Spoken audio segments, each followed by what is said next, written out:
Good afternoon, it's me, your boy WookIE of the XXXL variety once again, back here on not a Wednesday, but with another buyer's guide for the week, except this time, I've had so much sugar for breakfast, I can hear colors. Starting off with the top 10 at number 10, I'm throwing this literally branded USB joystick. I know, Thrustmaster could have called it something maybe a bit cooler than USB joystick, but it's got 4 buttons, a trigger, and a full 3-axis system. So you've got your X and Y axis plus a Z axis, which is then your throttle. So it's got everything you'll need to do some basic flight simming, and all that is $500.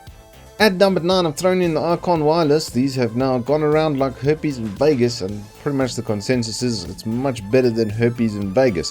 599 Rand will score you a full wireless headset with a built-in microphone, which is kind of mad. On-ear controls and everything else considered, and quick charge, and 15.5 hours of continuous video playback battery life.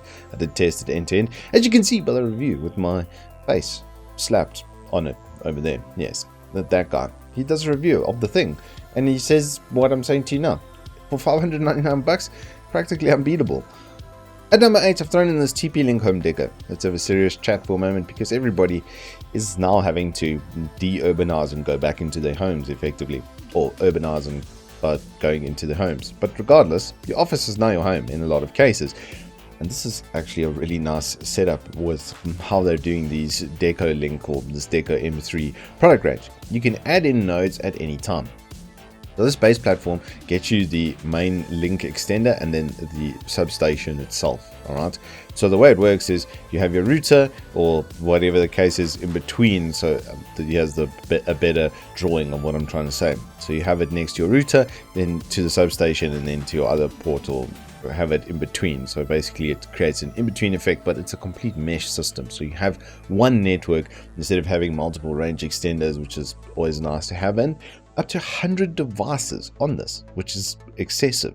I don't think you'll be needing that. But if you look at these other little checkboxes that are in here, you can have 7 1080p streams or 2 4K streams running through this wireless, and with a AC rating of 1200, I believe that 867 megabits on a single connection is pretty fast, and definitely fast enough for that. But it should eliminate the dead zones in your home, and you can always scale if you need to.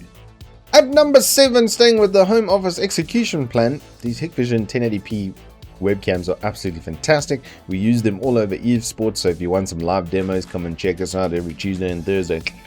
Subtle plug, but there is a full review in here, and in this review, if I just mute over here and I go to the middle, you can actually see me using the camera in this exact environment I'm in, with lighting and without lighting.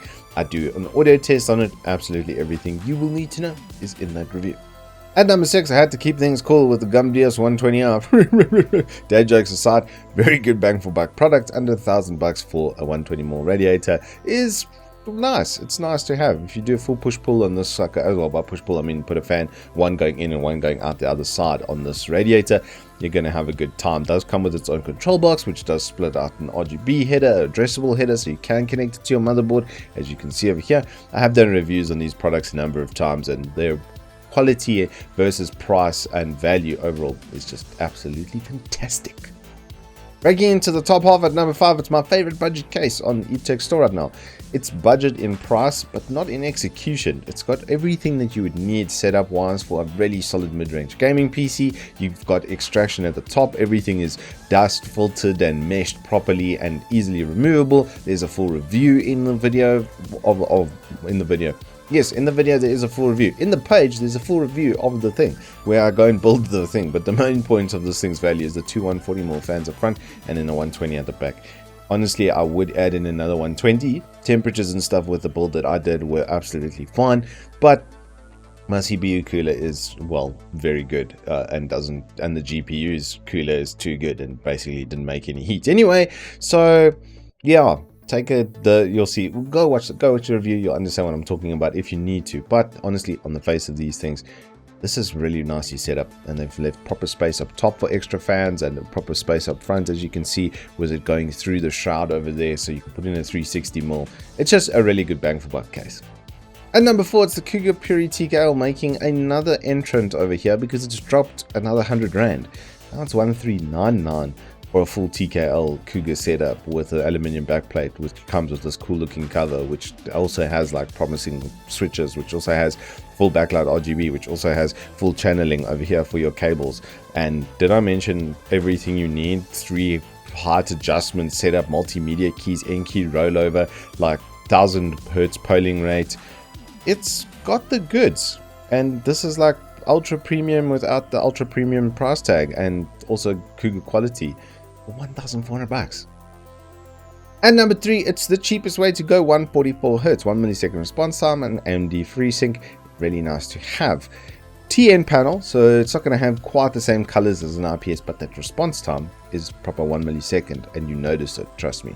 The only thing with this is sometimes in Windows you do get green edging on some of the text and that sort of stuff, more from that TN panel, but the brightness is pretty good. And I have, like I said, done a review on this guy. The only thing with this monitor is there's no adjustment in the stand, unlike its bigger brother. So if you do want to have it higher up or lower down in front of you, you're going to need to perhaps stack it on some books. But for 3,400 Rand with a 3-year local warranty, if you've been looking for a 144 Hz monitor at sub 4K, then it's 3,400 Rand.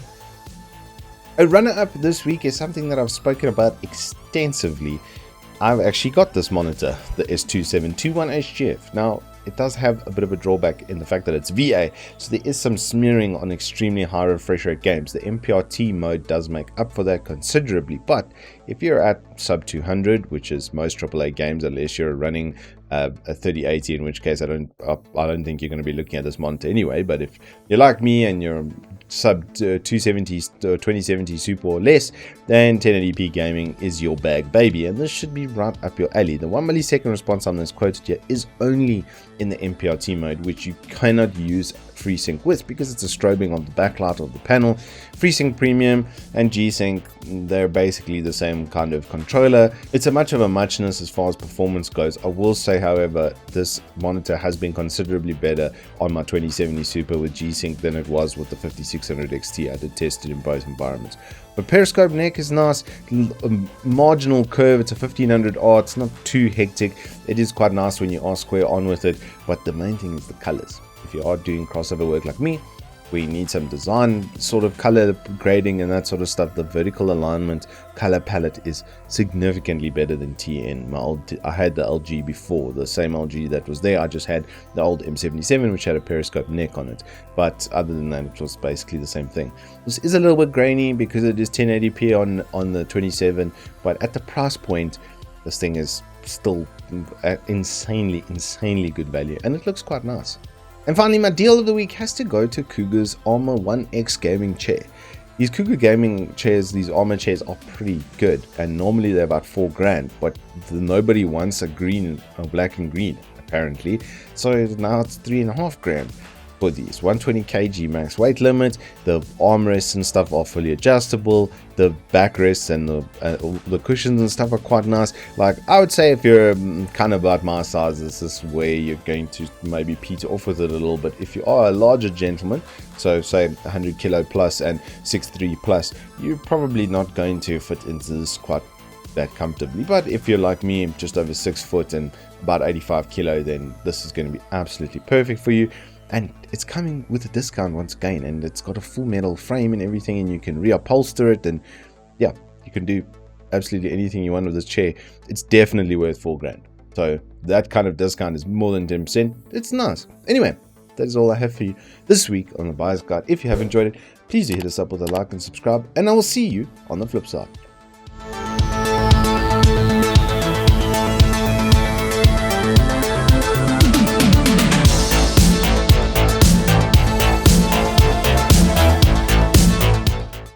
And I'm saying,